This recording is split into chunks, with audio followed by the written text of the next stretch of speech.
यह संवाददाता सम्मेलन या प्रेस कॉन्फ्रेंस दो मुद्दों को लेकर के किया गया है। पहला तो आप सब जानते हैं कि महाराष्ट्र में सरकार की मौजूदगी में सरकारी कार्यक्रम में सरकारी लापरवाही से 11 लोगों की दर्दनाक मौत हुई है। हम भारतीय राष्ट्रीय कांग्रेस की तरफ से शोक संवेदना व्यक्त करते हैं और ये मांग करते हैं कि सरकार बिना किसी लापरवाही के, बिना किसी बहानेबाजी के, बिना किसी आनाकानी के इसकी जिम्मेवारी ले और कुछ सवालों का जवाब दे कि जब एक सरकारी कार्यक्रम किया जा रहा था, सरकार के तमाम बड़े अधिकारी और मंत्री वहां मौजूद थे, तो इतनी बड़ी चूक, इतनी बड़ी लापरवाही कैसे हो गई। प्रश्न ये उठता है कि आप किसी कंपनी को कार्यक्रम की तैयारी के लिए 13 करोड़ का ठेका देते हैं, तो जब नेता के लिए टेंट लग सकता है, नेता के लिए कूलर और एसी लग सकता है, तो जनता के लिए क्यों नहीं लग सकता है। क्या आपको इस बात का पूर्वानुमान नहीं था। कहते हैं कि डिजिटल इंडिया है, डिजिटल इंडिया में हर कोई अपने मोबाइल पे वेदर चेक कर लेता है। क्या मंत्री जी का मोबाइल काम नहीं कर रहा था। उनको आइडिया नहीं था कि देश में गर्मी पड़ती है अप्रैल में, मई में, जून में, और जब गर्मी पड़ती है तो लू चलती है, गर्म हवा चलने से जो है लोगों की तबीयत खराब होती है। जितना क्षमता है उससे ज़्यादा लोग अगर एक जगह इकट्ठा होंगे तो स्वाभाविक रूप से परेशानी आएगी। जनता की बुनियादी बेसिक सुविधाओं का ध्यान नहीं रखा गया, पानी की व्यवस्था नहीं की गई, उनके लिए छाया का प्रबंध नहीं किया गया, क्योंकि सरकार का पूरा ध्यान फोटो खिंचाने में रहता है। फोटो फ्रेम बढ़िया बनना चाहिए। आप लोग देखे हैं ना, माननीय प्रधानमंत्री जी एक बड़ा सा कैमरा लेते हैं अपने हाथ में और 5 बड़ा सा कैमरा रहता है उनके पीछे, जो उनका और उनके कैमरे का फोटो खींचता है। देश में लोकतंत्र है कि नहीं है। अगर देश में लोकतंत्र है तो एक चुनी हुई सरकार अगर एक सरकारी कार्यक्रम कर रही है और वहां लोगों को यदि बुलाया गया है, उनके साथ अगर कोई हादसा होता है तो इसकी जिम्मेवारी सरकार को लेना पड़ेगा। भारतीय राष्ट्रीय कांग्रेस ने, महाराष्ट्र की यूनिट ने यह सवाल उठाया है कि यह गैर इरादतन हत्या का मामला है। सरकार इसकी जिम्मेवारी ले और उसकी जिम्मेवारी तय करने के लिए देश का सबसे महत्वपूर्ण विपक्ष होने के नाते हम सरकार से ये सवाल उठा रहे हैं कि आप घटना के बाद बहानेबाजी ना करें, इधर उधर की बात ना करें, जिम्मेवारी तय करें, जो लोग दोषी हैं उनके ऊपर कार्रवाई करें, और सबसे ज्यादा दोषी तो सरकार खुद है, तो यह दोष को अपने मत्थे ले और इस तरह की कोई भी घटना आने वाले दिनों में ना हो, इसको सुनिश्चित किया जाए। यह भारतीय राष्ट्रीय कांग्रेस की तरफ से हमारी मांग है।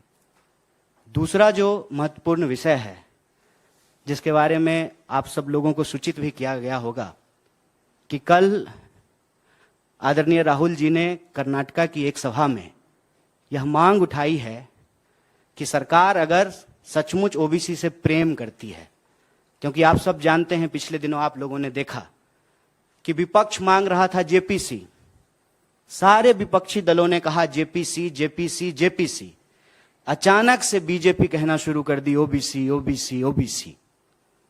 जेपीसी की मांग के सामने अगर ओबीसी की बात बीजेपी लेकर के आई है तो यह जरूरी हो जाता है कि कुछ सवाल सरकार से पूछा जाए। सबसे पहला सवाल यह है कि प्रधानमंत्री बड़े जोर शोर से कह रहे हैं कि डिजिटल इंडिया का दौर है, तो डिजिटल इंडिया में, डिजिटल दौर में सबसे जरूरी चीज है डेटा। अक्सर आप सब लोग सुनते होंगे कि कहा जा रहा है कि डेटा न्यू ऑयल है, जिसके पास डेटा होगा वो दुनिया का लीडिंग पावर होगा। अगर ऐसी स्थिति है तो हमारी सरकार, भारत की सरकार, डेटा को इकट्ठा करने में, डेटा को तैयार करके डेटा देश को बताने में, जारी करने में इतनी हिचकिचाहट क्यों दिखा रही है। क्या कारण है इसका। आप सब जानते हैं कि जब भारतीय राष्ट्रीय कांग्रेस की सरकार थी, यूपीए 2 के दौर में 2011 में जनगणना हुआ और उस जनगणना की जो रिपोर्ट थी उसको तैयार किया गया। वह रिपोर्ट प्रकाशित होती, उसके बाद सरकार चली गई। 2014 में नई सरकार बन करके आई, तब से लेकर के हम लोग 2023 में हैं, अभी तक कोई डेटा जो है वो जारी नहीं किया गया है। आप सब लोगों को पता है कि 2021 में जनगणना होना था, 2021 में जनगणना नहीं हुआ है। दुष्यंत कुमार कहते हैं कि कहाँ तो तय था चिरागा हर एक घर के लिए, कहाँ चिराग मयस्सर नहीं शहर के लिए। डेटा जब इतना इंपॉर्टेंट है, जब हर चीज को गिना जाना जरूरी है, आप स्त्री गिनते हैं, पुरुष गिनते हैं, शिशु गिनते हैं, पशु गिनते हैं, तो फिर जाति गिनने में क्या दिक्कत है? और हम इसमें कुछ और तो नहीं कह रहे हैं, हम ये कह रहे हैं कि देश में हर 10 साल में जो सामाजिक, आर्थिक और जातीय आधार पर जो जनगणना होता है उसका रिपोर्ट जो है आप जारी कीजिए। जो जनगणना 2021 में होना था 2023 हो रहा है, तो आप उस जनगणना की कार्रवाई को शुरू कीजिए, क्योंकि हर 10 साल में जनगणना होना है। और ऐसा तो है नहीं कि आज जनगणना शुरू हुआ है। आप सब जानते हैं कि इस देश में लगभग 150 साल से जनगणना हो रहा है, 150 साल से। और हम गिनते क्यों हैं? हमको संख्या को गिनने की जरूरत क्यों पड़ती है? इसका सीधा सा जवाब है, आपके घर में जितने सदस्य होते हैं उतना ही खाना बनाते हैं ना। घर में अगर आप कोई दावत देते हैं तो जितना गेस्ट आपको एक्सपेक्टेड होता है उतना ही जो है आप भोज में खाना बनवाते हैं। जब आपके पास संख्या ही नहीं होगी तो किस आधार पे आप नीति का निर्माण करेंगे? कैसे जो है आप नीति का निर्धारण करेंगे? संख्या होना जरूरी है।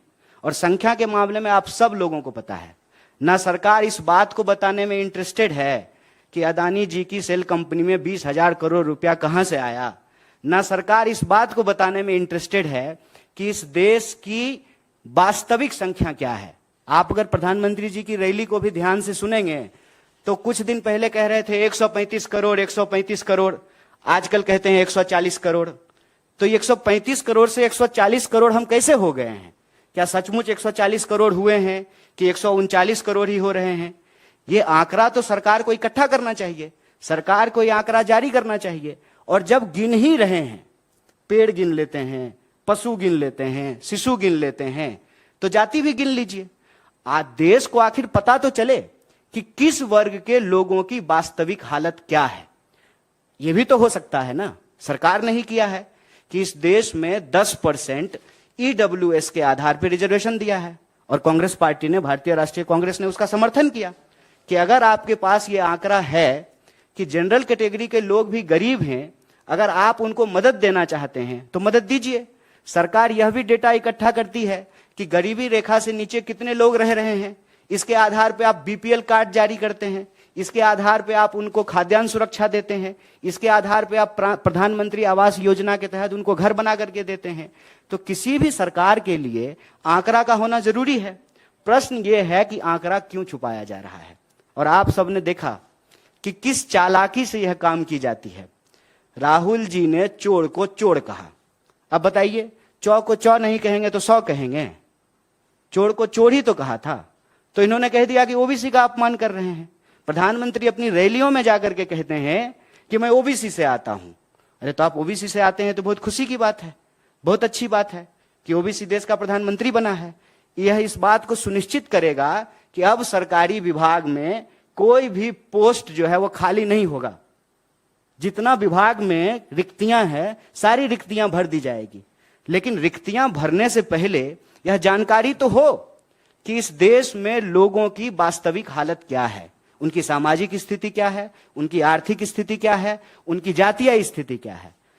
जात के आधार पर राजनीति करेंगे, जात के आधार पर वोट लेंगे, जात के आधार पर विपक्ष को घेरने का प्रयास करेंगे, लेकिन जाति की संख्या क्या है यह बताने की बात नहीं कर रहे हैं। और हम गिनने की ही बात कर रहे हैं ना। गिनने में क्या तकलीफ है? कहते हैं कि किसी भी राज्य का निर्माण कैसे होता है? 3 चीजों से होता है, संख्या, जमीन और संप्रभुता। तो संख्या तो पता होना चाहिए ना कि भारतीय राज्य की सीमाओं के भीतर कितने भारतीय रहते हैं, उनकी वास्तविक हालत क्या है, चाहे वो किसी भी वर्ग से आते हो। आज तो कोई भी ये नहीं कह सकता है ना कि रिजर्वेशन नहीं मिल रहा है। आज तो सबको रिजर्वेशन मिल रहा है। आज तो जनरल कैटेगरी को भी रिजर्वेशन मिल रहा है, ओबीसी को भी मिल रहा है, एससी को भी मिल रहा है और एसटी को भी मिल रहा है। और ये रिजर्वेशन तो बीजेपी नहीं दिया है। तो बीजेपी को यह बात स्पष्ट करना चाहिए। और आरएसएस के प्रमुख का कई बार आप लोग बयान सुन चुके होंगे कि वो कहते हैं कि हम रिव्यू करना चाहते हैं, रिजर्वेशन पॉलिसी का हम रिव्यू करना चाहते हैं। तो बिना डेटा का आप रिव्यू कैसे करेंगे? जब आपके पास आंकड़ा ही नहीं होगा तो आप क्या रिव्यू करना चाहते हैं? इसका मतलब यह है कि बीजेपी असल चाहती है कि गुड़ खाएं गुलगुल्ला से परहेज। मतलब एक वर्ग को कह दें कि नहीं नहीं, गिनने की क्या जरूरत है, इससे समाज जो है उसमें जात पात फैलेगा, समाज में जातिवाद बढ़ेगा। अगर ओबीसी बोलने से समाज में जात पात फैलता है तो प्रधानमंत्री अपनी रैली में जाकर के ये क्यों कहते हैं कि मैं ओबीसी हूं? विपक्ष जब जेपीसी की मांग करता है, जब राहुल जी चोर को चोर कहते हैं, तो सरकार क्यों कहती है कि आप ओबीसी का अपमान कर रहे हैं? अगर यह शब्द बोलने से, यह शब्द कहने से, इसको गिनने से समाज में जात पात फैलता है, तो बीजेपी इसके आधार पर राजनीति क्यों करती है? बीजेपी को अपना स्टैंड क्लियर करना चाहिए। बीजेपी को देश की जनता को जाकर के बताना चाहिए कि आप जनगणना कराना चाहते हैं कि नहीं कराना चाहते हैं। और आप जनगणना कराना चाहते हैं तो जनगणना कराइए, जैसे बिहार में हो रहा है। अगर आप नहीं कराना चाहते हैं तो वो भी प्रेस कॉन्फ्रेंस करके देश को बताइए कि हमको देश के लोगों को गिनने की जरूरत नहीं है, सरकार को लोगों को गिनने की जरूरत नहीं है। उनका दोस्त जो है ना, वो डेटा इकट्ठा कर रहा है, जिसके आधार पे जो है वो चुनाव की नीति बना लेंगे।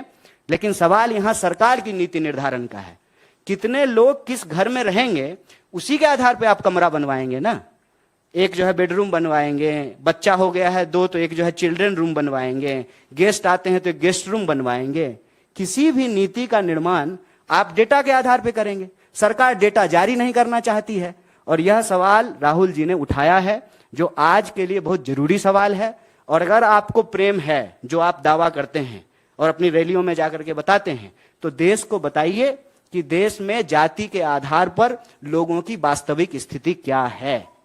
लोगों को बताइए कि आर्थिक आधार पर लोगों की स्थिति क्या है, सामाजिक आधार पर लोगों की स्थिति क्या है। इसका डेटा इकट्ठा कीजिए, जनगणना करवाइए, उस डेटा को जारी कीजिए, तब जाकर के पता चलेगा ना कि दुनिया में डंका बज रहा है जिस देश का, उस देश की असली हालत क्या है।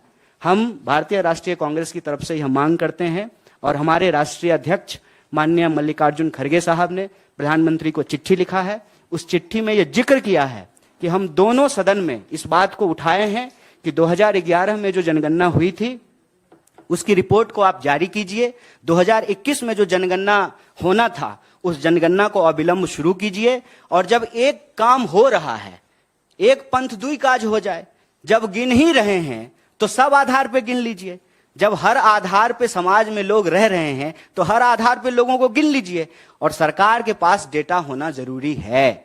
सरकार अगर कहती है कि देश में खुशहाली है, देश में खुशहाली आई है, लोगों के बीच में प्रॉस्पेरिटी फैला है, तो यह बताने में क्या दिक्कत है कि देश में जो है कितने बेरोजगार हैं। आप सब लोग इस बात को जानते हैं कि सरकार ने सर्वे कराना बंद कर दिया है। सरकार के पास बेरोजगारों का कोई आंकड़ा नहीं है, क्योंकि सरकार रोजगार देने में इंटरेस्टेड ही नहीं है। इसीलिए जो है बेरोजगारों को गिनने के लिए तैयार नहीं है। भारतीय राष्ट्रीय कांग्रेस की तरफ से यह स्पष्ट और सीधा मांग है, अविलंब जनगणना करवाई जाए। और जनगणना तीनों आधार पे, जिस तरीके से 2011 में हुआ था, सामाजिक, आर्थिक और जातीय आधार पर, तीनों आधार पर जनगणना हो। अगर बिहार सरकार जाति की जनगणना करवा सकती है तो देश की सरकार भी करवा सकती है। और यह देश के लोगों का संवैधानिक बुनियादी अधिकार है कि उनको पता चले कि उनकी वास्तविक स्थिति क्या है।